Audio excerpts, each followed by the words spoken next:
에베소서 1장 15절에서 23절까지 말씀입니다. 우리 하나님의 음성으로 믿으시며 같이 봉독하도록 하겠습니다. 15절부터 23절까지 말씀 같이 봉독합니다. 시작. 이로 말미암아 주 예수 안에서 너희의 믿음과 모든 성도를 향한 사랑을 나도 듣고 내가 기도할 때에 기억하며 너희로 말미암아 감사하기를 그치지 아니하고 우리 주 예수 그리스도의 하나님 영광의 아버지께서 지혜와 계시의 영을 너희에게 주사 하나님을 알게 하시고 너희 마음의 눈을 밝히사 그의 부르심의 소망이 무엇이며 성도 안에서 그 기업의 영광의 풍성함이 무엇이며 그의 힘의 위력으로 역사하심을 따라 믿는 우리에게 베푸신 능력의 지극히 크심이 어떠한 것을 너희로 알게 하시기를 구하노라. 그의 능력이 그리스도 안에서 역사하사 죽은 자들 가운데서 다시 살리시고 하늘에서 자기의 오른편을 앉히사 모든 통치와 권세와 능력과 주권과 이 세상뿐 아니라 오는 세상에 일컫는 모든 이름 위에 뛰어나게 하시고 또 만물을 그의 발 아래에 복종하게 하시고 그를 만물 위에 교회의 머리로 삼으셨느니라. 교회는 그의 몸이니 만물 안에서 만물을 충만하게 하시는 이의 중간이니라. 아멘. 기도하겠습니다. 우리를 택하시고 부르시고 우리를 의롭다 하시며 교회로 삼아주셔서 감사합니다. 그 교회를 얼마나 하나님께서 위대하게 영광스럽게 지으시고 만드시는지 바라보게 하시옵소서.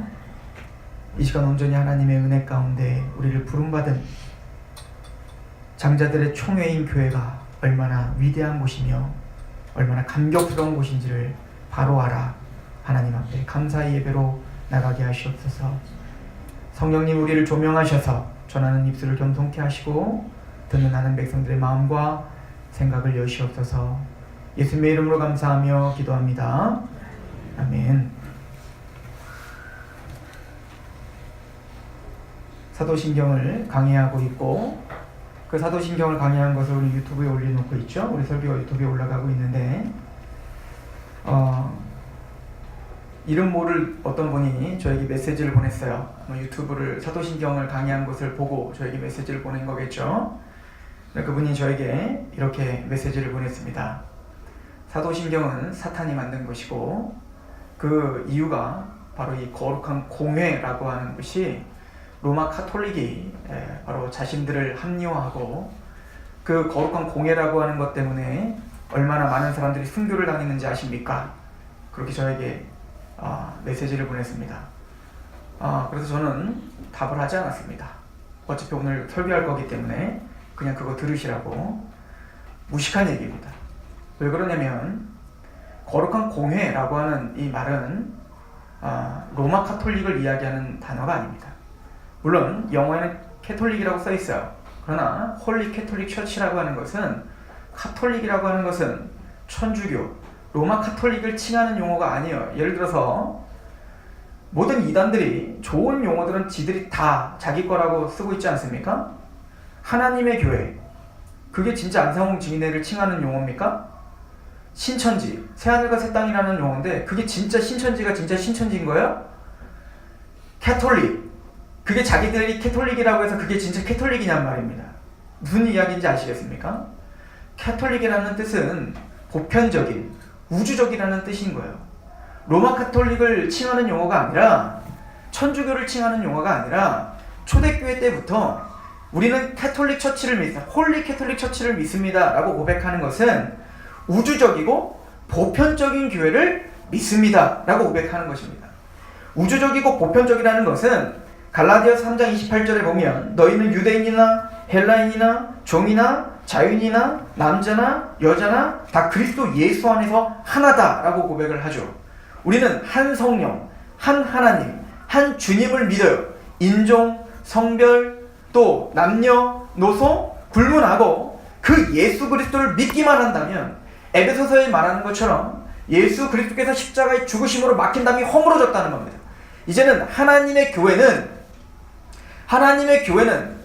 바로 인종을 넘어 유대인이라고 하는 인종을 넘어 예수 그리스도로 말미암아 예수님을 믿는 자가 아브라함의 자손이 되며 예수 그리스도를 믿는 자가 하나님의 백성, 하나님의 총회다라고 믿는 것이 캐톨릭인 거예요. 그러니까 캐톨릭 처치라고 우리가 고백할 때 그것은 거룩한 공회라고 할 때 그건 로마 캐톨릭을 말하는 게 아니라는 겁니다.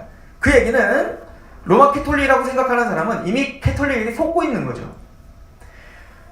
제가 하고 싶은 얘기는 그 거룩한 공회라는 고백 때문에 얼마나 많은 순교자가 있는 줄 아십니까? 라고 저에게 물어본다면 그 순교자가 이 사도신경을 목숨처럼 여겼던 사람들인데 켈빈이, 루터가, 쯔빙글리가 그 수많은 종교개혁자들이 이 사도신경을 지키기 위해서 이 사도신경, 거룩한 공회, 홀리 캐톨릭 처치를 지키기 위해서 그렇게 로마 카톨릭과 싸워 순교한 사람들인데 역사를 정말 모르는 거죠.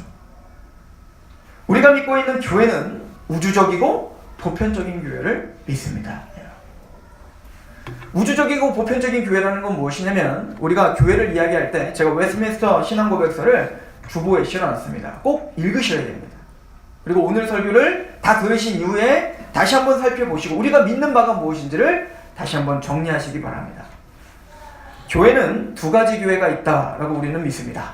첫 번째는 보여지는 교회, 두 번째는 보이지 않는 교회를 우리는 고백해요. 교회가 나눠졌다는 얘기가 아닙니다. 보여지는 교회는 바로 예수 그리스도를 믿어 그 예수님을 고백하는 모임이 교회입니다. 그러니까 성경 어디에도 건물이 교회라고 하는 구절은 한 군데도 없어요. 그러므로 우린 교회 하면 뭐가 떠오르죠? 이곳이 떠오르죠? 아니면은 높은 십자가탑이 있는 어떤 건물이 떠오른단 말입니다. 이미 잘못된 거야. 그것은 이미 성경적인 지식이 아닌 겁니다. 성경은 한 번도 건물을 교회라고 말한 적이 없습니다. 초대교회 사람들이 예수 그리스도를 믿고 있는 하나님의 백성들이 다락방에 모였더니 그곳이 교회가 됐어요. 하나님의 백성들, 구원받은 하나님의 백성들이 모이는 그곳이 교회인 것이지 장소의 문제가 아니라는 것입니다. 그러니까 보여지는 교회라고 할 때도 보여지는 건물의 교회가 아니라 보여지는 여러분들의 교회입니다. 베드로전서 1장을 한번 가볼까요? 고린도전서 1장을 보세요. 고린도전서 1장 2절입니다. 고린도전서 1장 1절 2절 하나님의 뜻을 따라 그리스도 예수의 사도로 부르심을 받은 바울과 형제 소데네는 고린도에 있는 하나님의 교회, 고린도에 있는 하나님의 교회, 곧 그리스도 예수 안에서 거룩하여지고 성도라 부르심을 받은 자들, 이것이 교회입니다. 교회는 여러분들의 교회지 건물이 교회가 아니라고요. 그러니까 우리가 건물을 지으면서 성전 건축이라는 말을 쓰는 것은 이거는 카톨릭적 개념인 겁니다. 종교개혁은 그 건물을 교회라고 말한 적이 없다고요. 즉 교회란 보여지지 않는 교회라, 보이는 교회란 바로 예수 그리스도로 부름을 받고 그 복음에 감격한 하나님의 백성들이 모여있는 그 총회, 이것이 교회입니다. 그럼 보이지 않는 교회는 뭘까요? 보이지 않는 교회는 우리의 눈으로 보이는 것이 아닙니다. 그 보이지 않는 교회는 하늘에 완성된 교회를 말하는 거예요. 우리 교회하면 뭐죠? 상록교회가 생각나죠? 전 세계의 대한민국의 서산에, 그것도 서산의 수많은 교회 중에 상록교회. 우리가 믿는 것은 보편적인 교회를 믿는 거예요. 그 교회가 정말로 참된 교회의 표지를 갖고 있다면 그것이 아브라함 시대건 모세 시대건 아니면 지금 시대건 일제시대건 아니면 저 미국 땅이건 저 영국 땅이건 저 아프리카 땅이건 동일한 복음 가운데 함께 부르심을 받은 그 성도라면 우리는 한 교회다라고 믿는 겁니다. 우리는 하나의 교회다. 우리는 지금 여러 교회로, 지역교회로 나눠져 있지만 사실은 하나님의 차원에서는 하늘나라에서 완성된 교회에서는 뭐죠? 한 교회밖에 없는 거예요. 교회는 나눠지지 않습니다. 예수 그리스도가 머리가 되시고 우리는 하나의 지체로 몸이 된 교회. 구약과 신약 전체를 아울러 아브라함도, 모세도, 바울도, 베드로도, 뭐 우리가 알고 있는 그 선진들도 우리들도 하나님의 보편적인 하나의 교회의 일원이다. 이걸 믿는다는 것입니다. 그러니까 우리가 믿는 건 상록교회를 믿는 게 아니에요. 보편적이고 우주적인 교회를 믿는 것입니다. 그 교회는 완성되었고 그 교회는 영광스럽습니다. 그러나 이 보여지지 않는 교회가 있는 반면 보이는 교회가 있는데, 이 보이는 교회는 연약하고 불완전하며 문제가 있습니다. 그러나 보이지 않는 하나님의 보편적인 교회는 완성되고 완전하며 영광스럽습니다. 그러면 보이지 않는 교회는 좋은 거고 보이는 교회는 나쁜 거예요? 아니요. 그런데 사도 바울은 보이지 않는 교회와 보이는 교회를 구분하여 쓰지 않아. 그냥 함께 쓰고 있습니다. 그러나 예수님께서는 마태복음 13장의 비유를 통해서 가라지 비유를 하시죠. 이게 마태복음 13장 24절입니다. 예수께서 그들 앞에 또 비유를 들어 이르시되 천국은 좋은 씨를 제 밭에 뿌린 사람과 같으니 사람들이 잘 때에 그 원수가 와서 곡식 가운데 가라지를 덧뿌리고 갔더니 싹이 나고 결실할 때 가라지도 보이거늘 집주인의 종들이 와서 말하되 주여 밭에 좋은 씨를 뿌리지 아니하였나이까. 그런데 가라지가 어디서 생겼나이까. 주인이 이르되 원수가 이렇게 하였구나. 종들이 말하되 그러면 우리가 가서 이것을 뽑기를 원하시나이까. 주인이 이르되 가만두라. 가라지를 뽑다가 곡식까지 뽑을까 염려하노라. 둘 다 추수할 때까지 함께 자라게 두라. 추수 때에 내가 추수꾼에게 말하기를 가라지는 먼저 거두어 불사르게 단으로 묶고 곡식은 모아 내 곡간에 넣으리라. 보여지는 교회는 가라지와 알곡이 같이 있습니다. 보여지는 교회는 보이지 않는 그 하나님의 보편적인 교회에 소속된 사람이 있고 거기에는 소속되지 못한 사람이 있다라고 성경은 가르치고 있는 거예요. 이게 가라지 비유예요. 우리가 똑같이 보이는 교회에 소속되어서 같이 찬양하고 같이 예배를 드리고 같이 전도도 하고 같이 교제도 하지만 눈으로 보기에는 이 사람이 진짜 교회인지, 이 사람이 진짜 보편적인 교회에 소속됐는지 아니면 그냥 육적인 교회만 소속됐는지 우리는 알 길이 없습니다. 교회 안에 그러나 알곡과 가라지가 분명히 있다라고 이야기하고 있는 겁니다. 그럼 이 교회는 완전하고 완벽해야 될까요? 저는 그렇지 않다고 봅니다. 그리고 그게 진리입니다. 하나님은 그러면 우리 상록교회가 완전하고 온전해지길 원할까요? 원하시겠죠. 그럼 그렇게 될 수 있을까요? 그렇게 될 수 없습니다. 오늘 보십시오. 이 밭에 알곡과 가라지가 같이 있습니다. 천사가 뭐라고 합니까? 알곡만 내버려 두고 가라지 싹 다 걷어드릴까요? 하나님 뭐라고 합니까? 냅둬라. 그게 원래 교회다는 거예요. 교회는 정말 예수 그리스도로 말미암아 구원을 받아 참된 믿음으로 하나님의 그 부르심을 받고 택하심을 받아 그 하나님의 보편적인 교회에 소속되어 하나님 앞에 마음을 다하고 뜻을 다하고 목숨을 다하여 정말 예배를 우선순위 여기고 그 하나님 앞에 진심으로 고백하는 알곡이 있는 반면 그 사람이 알곡인지 가라지 우리는 겉으로는 알 수 없으나 하나님은 아시겠죠? 그러나 겉으로는 하나님을 믿는 척하지만 믿지 않는 사람들도 있다는 것입니다. 상록교회는 전혀 그런 사람이 없을까요? 하나님만 아시겠죠. 그리고 자기만 알 것입니다. 하나님 말씀하십니다. 냅둬라. 그때가 되면, 추수할 때가 되면, 예수님의 재림 때가 되면 알곡과 가라지는 분명하게 갈라지게 될 것입니다.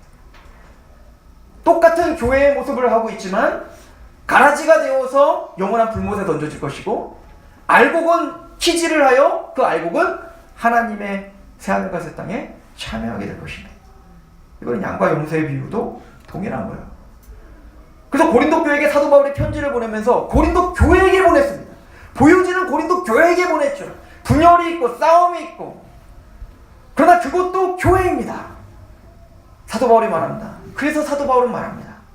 너희가 정말 믿음에 있는가 스스로 시험하고 확증하라. 진짜 믿음에 있는 것.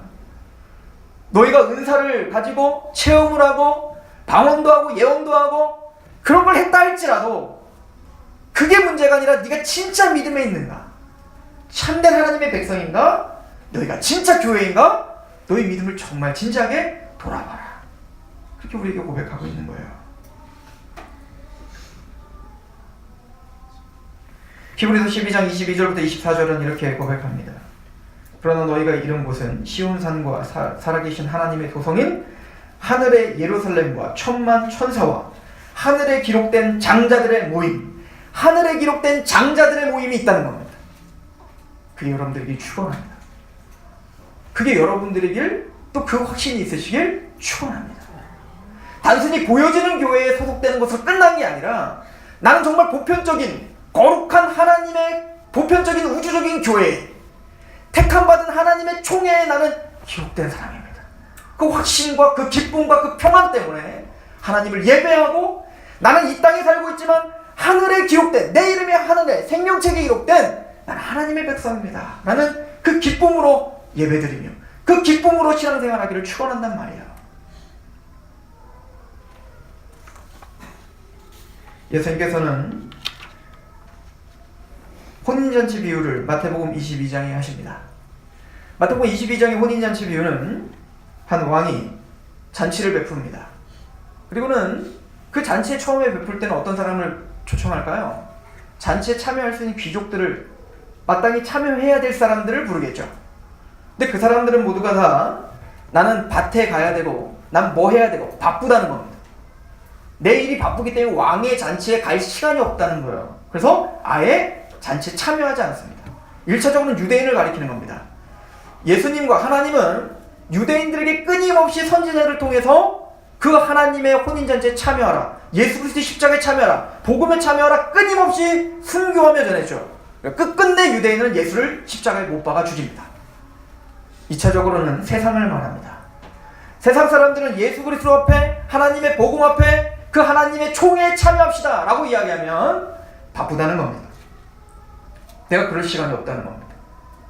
내가 먹고 사는 문제, 내 자녀 문제, 그 문제로 인해 그것까지 내가 신경 쓸 시간이 없다는 거죠. 그래서 거부합니다. 화가 난 왕은 사거리길에 가서 아무나 데려와라 라고 이야기하죠. 돈이 없든 돈이 많든 배웠든 못 배웠든 인종과 상관없이 사거리에서 닥치는 대로 불러와라. 모든 이방 땅끝까지 이르러 증인이 되라는 얘기인 거죠. 그래서 그 혼인잔치에 가득 찼습니다. 손님이 너무너무 많은 거예요. 근데 왕이 와보니 예복을 입은 사람과 예복을 입지 않은 사람이 있더라는 겁니다. 그 예복을 그 당시에는 고대 근동에서는 왕이 혼인잔치를 베풀고 어떤 큰 잔치를 베풀면 아무리 좋은 옷을 개인적인 옷을 입고 왔더라도 왕의 의복으로 잔치 의복으로 다 갈아입어야 되는 겁니다. 그런데 그런 걸 전혀 몰랐던 사람들이 왕의 의복을 입지 않고 앉아있는 겁니다. 왕은 어떻게 했을까요? 쫓아내버립니다. 의복을 입은 자와 의복을 입지 않는 자로 정확하게 나누어 알곡과 가라지를 나누듯 그렇게 나누죠. 그 예복은 바로 예수 그리스도의 십자가의 예복을 상징합니다. 아담과 하와가 타락했을 때 자신의 죄 때문에 하나님이 두렵기 시작했습니다. 그 죄 때문에 하나님을 만나기를 두려웠고 하나님과의 교제가 끊어져 버렸습니다. 그래서 이 인간들은 자신이 손수 만든 옷으로 그 죄성, 그 부끄러움을 가리기를 원했고 그래서 아담과 하와가 만들었던 옷이 나무 옷, 무화과 나무 잎으로 옷을 입은 거였어요. 그런데 그 죄가 그 부끄러움이 가려지던가요? 그걸 아무리 자기 손수 만든 옷으로 가려 입어도 하나님을 피하여 숨을 수밖에 없는 겁니다. 즉 인간 손수 만든 옷으로는 절대 그 죄가 가려지지 않는 겁니다. 하나님은 아담과 하와를 에덴 동산에 쫓아내시면서 하나님이 손수 만든 옷을 입혀보냅니다. 이게 바로 가죽 옷이죠. 이 얘기는 그 죄에 합당한 그 죄값은 네가 죽어야 되는 것입니다. 왜냐하면 이 선악과를 먹으면 정령 죽으리라 했기 때문에 그 죄는 죄값은 죄사은 사망이기 때문에 네가 죽어야 되지만 내가 너를 죽이지 않고 대신 짐승을 죽였다는 거예요. 그리고 그 대속죄물 대신은 그 짐승을 죽이고 그 가죽 옷으로 덧입혀 그 죄의 부끄러움을 가려주시는 것이죠. 마찬가지입니다. 우리의 죄는 우리가 만든 옷으로 나의 어떤 열심, 나의 어떤 진심, 나의 마음, 나의 예배, 나의 어떤 헌금, 나의 전도 그게 무엇이든 하나님께 열심은 있으나 올바른 지식을 따르는 것이 아니요 하나님의 의를 모르고 자기 의를 세우려다가 하나님의 의에 복종치 아니하더라. 그 어떤 것도 우리 죄를 가릴 수 없다는 것이죠. 하나님이 손수 만든 내가 죽어야 되는 대신 그의 아들이신 예수 그리스도를 죽이시고 그 예수의 의의 옷을 우리에게 덧입혀 주시고 우리는 그걸 입어야 의인 될 수 있는 거예요. 갈라디아서 3장 봅시다. 갈라디아서 3장.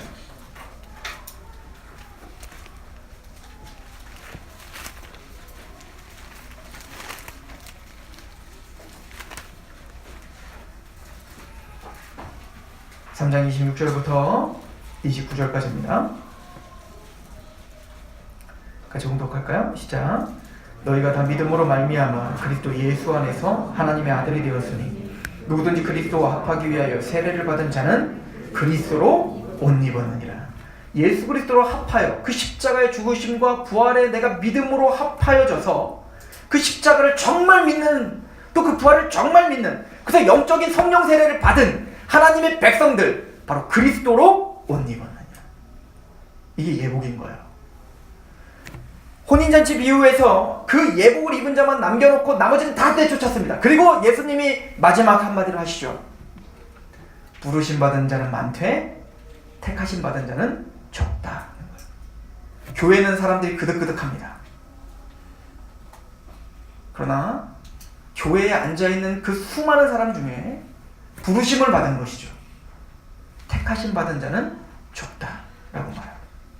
진짜 예수 그리스도를 믿고 그 십자가 앞에 나의 삶을 내어던지고 마음에 거듭남이 일어나 그 하나님을 마음을 다하고 뜻을 다하여 사랑하는 마음의 할례를 받은 진짜 성도, 진짜 택함 받은 사람들은 적다라고 이야기하고 있습니다.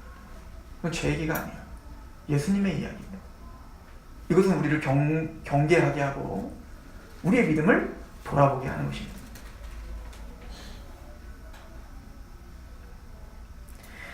왜 부르심 받은 사람은 많지만 택하심 받은 자는 적다라고 표현했을까요? 부르심에는 두 가지 부르심이 있다라고 우리 개혁주의는 말합니다. 첫 번째는 외적 부르심입니다. 그게 바로 부르심 받는 겁니다. 즉 복음으로 너희를 부르시고 라고 사도 바울이 이야기하죠. 즉 우리가 복음을 듣는 것 자체가 부르심이에요. 그러니까 여러분들은 복이 있는 겁니다.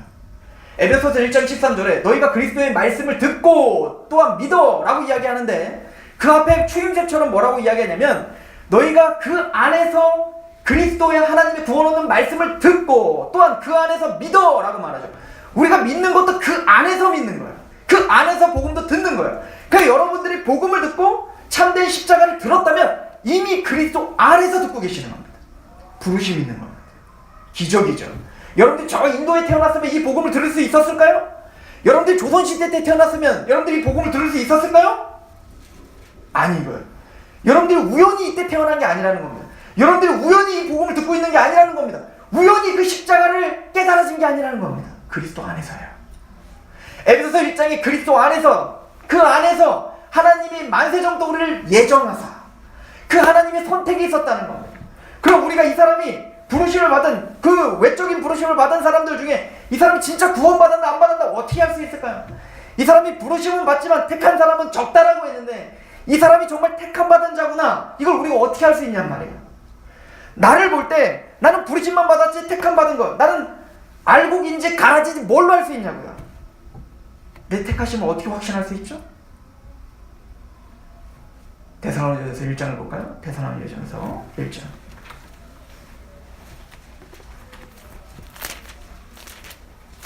데살로니가전서 1장입니다. 사도 바울은 데살로니가 교회에게 편지를 보내면서 이렇게 확신하며 보냅니다. 1장 4절인데요. 하나님의 사랑하심을 받은 형제들아, 너희의 뭘 알아요? 택하심을 안다. 너희가 부르심을 받았을 뿐만 아니라 외적 부르심을 받았을 뿐만 아니라 내적 부르심, 효과적인 부르심, 그 복음이 너희 마음 안에 효과를 받고 너희를 내적으로도 부르심 받을 뿐만 아니라 너희가 택함 받은 자구나, 너희가 가라지일 뿐만 아니라 너희는 알곡이구나, 너희가 혼인잔치에 초대받을 뿐만 아니라 예수 그리스도의 옷으로 입었구나, 이 얘기예요. 어떻게 확신하죠? 5절 같이 공독합니다. 시작. 이는 우리 복음이 너에게 말로만 이룬 것이 아니라 또한 능력과 성령과 큰 확신을 합니다. 단순히 말로만 그 복음을 듣고 말고 한 게 아니라 하나님의 복음, 외적 부르심이 왔을 때 그 복음을 들었을 때 그 복음이 능력을 발휘하더라는 겁니다. 하나님의 말씀은 운동력이 있어 영과 골수를 찔러 쪼개기까지 하시는데 하나님의 말씀이 내 마음에 능력으로 역사하시더라는 겁니다.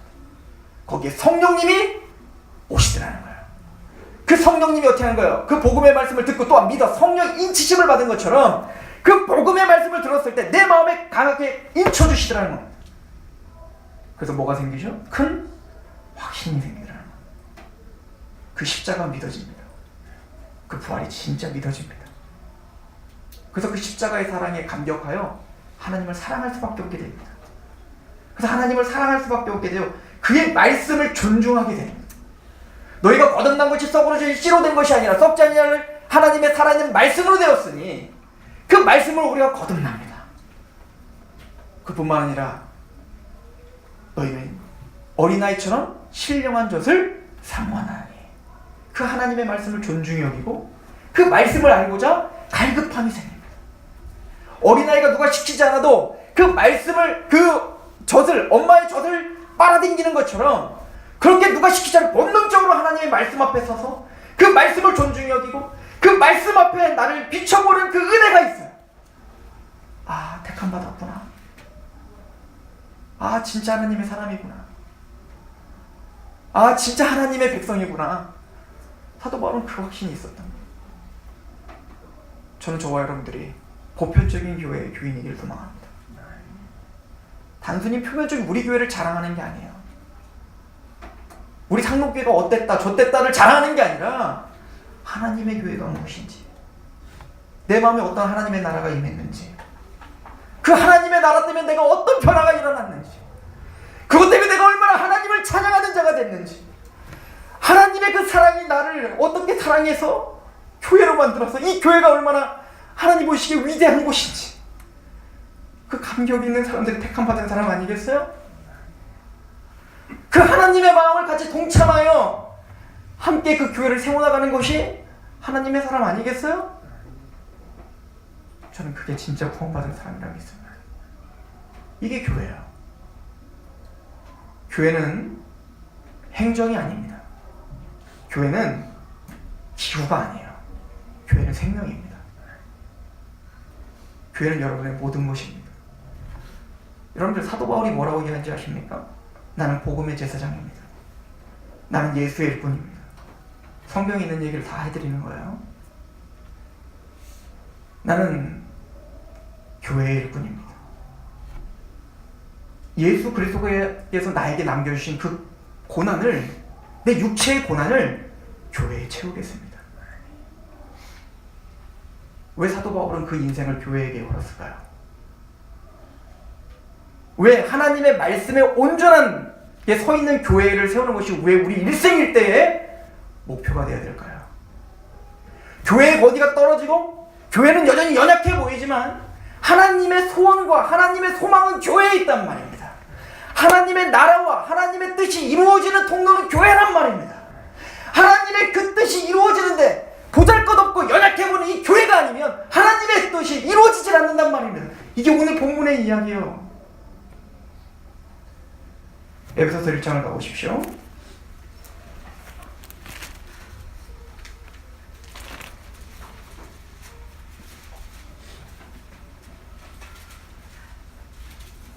사도 바울이 에베소 교회에게 기도하는 게 있습니다.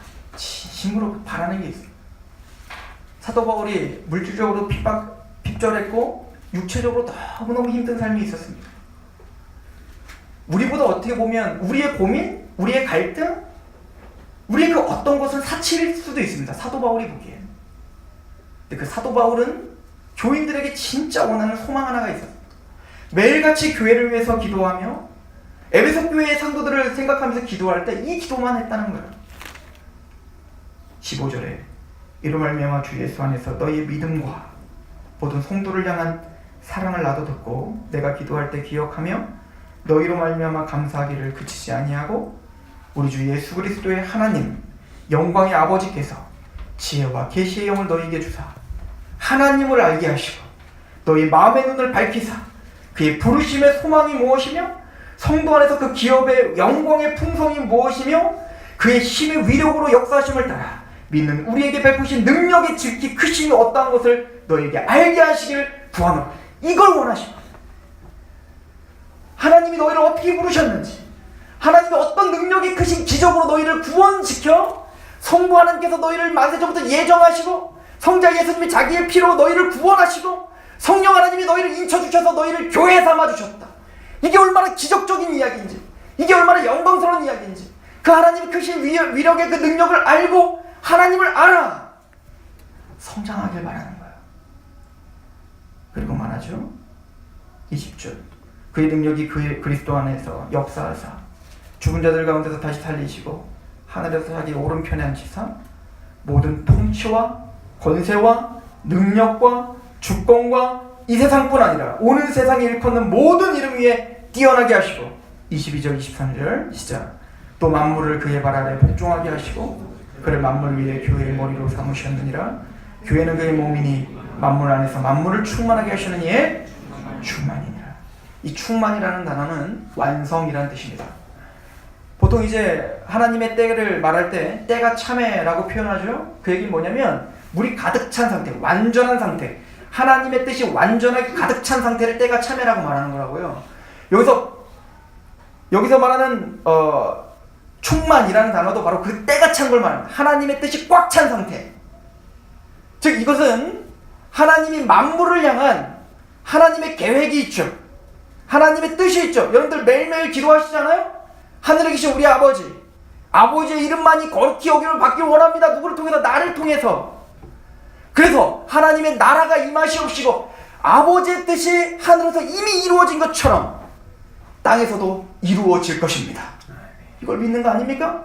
여러분들 인생의 목적이 뭐냐고요? 내 목적과 나의 만족과 나의 행복과 내 꿈이 이루어지는 거냐고요? 아니라고요. 우리 매일 그렇게 기도 안 했다고요. 아버지의 뜻이 이루어지길 원하는 겁니다. 아버지의 뜻이, 예수님의 십자가의 삶이 그 삶이었잖아요. 나에게 원수됐던 자를 위해서 십자가에 죽는 삶, 그게 아버지의 뜻 아니었습니까? 마찬가지로 우리에게 하나님 원하시는 아버지의 뜻이 뭐냐고요? 내가 원하는 삶, 내가 좋아하는 삶, 이게 아니라 아버지의 뜻은 뭐죠? 십자가의 삶이었죠.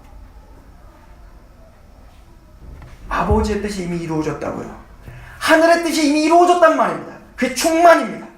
하나님은 그 모든 만물을 향한, 우주를 향한 뜻이 있다고요. 근데 그 뜻은 이미 이루어진 거예요. 만세전에. 현실은 갈등이죠.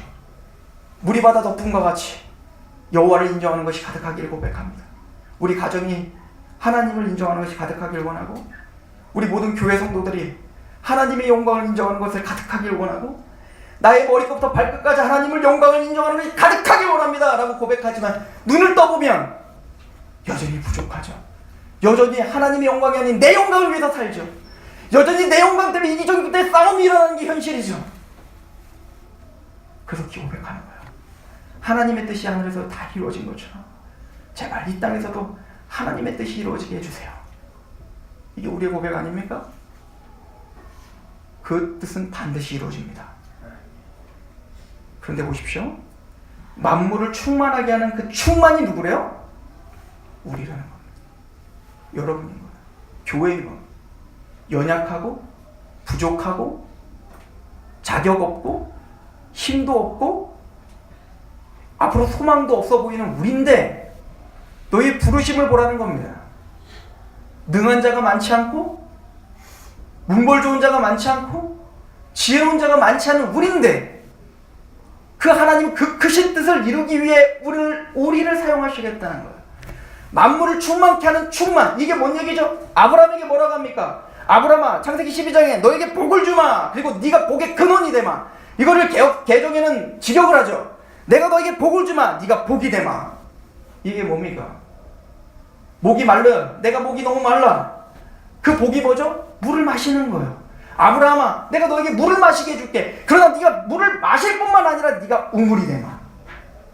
너는 물을 마실 뿐만 아니라 네가 우물이 돼요.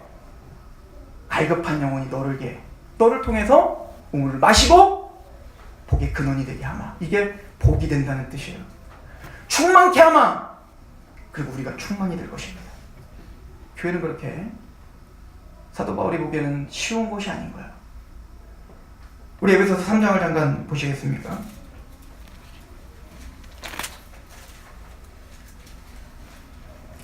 3장 6절부터 제가 한번 읽어보겠습니다. 3장 5절부터 보겠습니다. 에베소 3장 5절. 이제 그의 거룩하신 사도들과 손자들에게 성령으로 나타나신 것과 같이 다른 세대에서는 사람의 아들들에게 알리지 아니하셨으니 이는 이방인들이 복음으로 말미암아 그리스도 예수 안에서 함께 상속자가 되고 함께 지체가 되고 함께 약속에 참여하는 자가 됩니다. 이 복음을 위하여 그의 능력이 역사하시는 대로 내게 주신 하나님의 은혜의 선물을 따라 내가 일꾼이 되었노라. 모든 성도 중에 지극히 작은 자보다 더 작은 나에게 이 은혜를 주신 것을 측량할 수 없는 그리스도의 풍성함을 이방인에게 전하게 하시고 9절 10절 같이 읽어볼까요? 시작. 영원부터 만물을 창조하신 하나님 속에 감춰졌던 비밀의 경륜이 어떤 것을 드러나게 하려 하시니라. 이는 이제 교회로 말미암아 하늘에 있는 통치자들과 권세자들에게 하나님의 각종 지혜를 알게 하심이니 곧 영원부터 우리 주 그리스도 예수 안에서 예정하신 뜻대로 하신 것이요. 만세전부터 하나님의 비밀이 있었다고요. 이게 바로 만물을 완성하는 완성입니다. 그런데 그 완성을 누구를 통해서 드러나게 하신다고요? 교회입니다. 그러면 하늘에 있는 천사들, 즉 권세자들과 지혜자들이 누구죠? 천사를 가리키는 거예요. 그 천사들도 예수 그리스도로 말미암아 부름받아 구속함을 받고 하나님을 대적했던 우리가 마음을 다하여 하나님을 사랑하는 그 찬양, 그걸 우리는 새 노래라고 말합니다. 그 새 노래를 흠모하며 천사들도 지금 살펴보기를 원한다는 거예요. 너무나 신기해서, 너무나 감격스러워서 천사들이 여러분들을 지금 살펴보기를 원한다고요. 사도 바울은 이렇게 말합니다. 12절. 우리가 그 안에서 그를 믿음으로 말미암아 담대함과 확신을 가지고 하나님께 나아감을 얻었느니라. 그러므로 너에게 구하노니 너희를 위한 나의 여러 환난에 대하여 낙심하지 말라. 이는 너희의 영광이니라.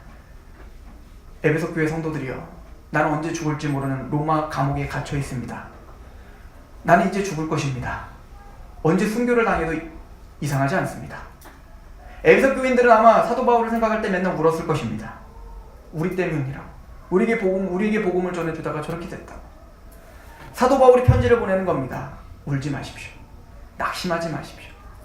하늘에 있는 그 하늘의 비밀이 여러분들을 통해서 지금 그 영광이, 하나님의 영광이 드러나고 있습니다.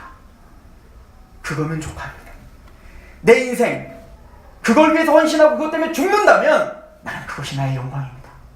당신들이 나의 멸관입니다. 사도 바울은 평생을 한 사람 한 사람 교회로 인벌브시키고 부르심 받을 뿐만 아니라 택함받은 하나님의 백성들을 만드는 것이 기쁨이고 영광이고 그 어떤 것으로도 바꿀 수 없는 그의 멸관이라고 고백했단 말입니다. 여러분들의 멸관은 무엇입니까? 우리가 진짜 우선순위를 여기는 건 무엇입니까? 하나님이 바라보시는 교회를 우리는 어떻게 보고 계십니까?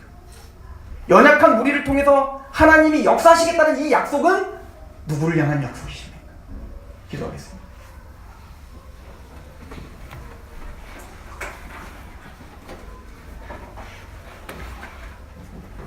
내가 그들에게 영생을 주노니 영원히 멸망하지 아니할 것이요 또 그들이 내 손에서 빼앗을 자가 없느니라. 또 내가 내게 이르노니 너는 베드로라.